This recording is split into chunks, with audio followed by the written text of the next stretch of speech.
মাশাআল্লাহ, মাশাআল্লাহ, মাশাআল্লাহ। আমি আমার সুলতানপুর ইউনিয়নের ৯ নং ওয়ার্ড গ্রাম শিলাউড়ের আবুল খায়ের ঠিক আছে। মেম্বার এবং এবং না আমাদের হইলে তো ইউনিয়নের রাস্তাটা হইতো না। চেয়ারম্যান দুজনকে দৃষ্টি আকর্ষণ করছি আমাদের গ্রামের যে রাস্তায় রাস্তাঘাটের কি বেহাল একটা দশা। রাস্তা অবস্থা দেখেন খারাপ, এই হ্যাঁ। যে জায়গাটা ২ মাস পূর্বে ২-২.৫ মাস পূর্বে এটা মেরামত করছিল এক কন্ট্রাক্টর, সাব কন্ট্রাক্টর। আমি আপনাদের ভিডিওতে দিচ্ছিলাম, দেখছেন।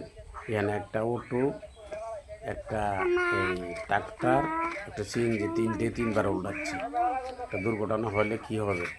এবং দেখেন এই যে ব্রিজটা, এই যে শিলাউর গ্রামের সরকারি প্রাইমারি প্রাথমিক বিদ্যালয়ের দক্ষিণ পশ্চিম কোণার থেকে পশ্চিম দিকে গেছে এটা গ্রামের মধ্যে দেয়। এখানে একটা কালভার হচ্ছে, এটা কি পরিণতি দেখেন।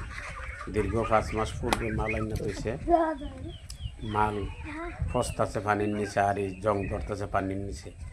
কিন্তু আজকে এই জ্যৈষ্ঠ মাস শেষ, 5 মাস পূর্বে মাল আইনা থয়া বৃষ্টি আসার সময় এবং এই জোয়ারে পানির কারণে এটা এখন করতে পারে নাই।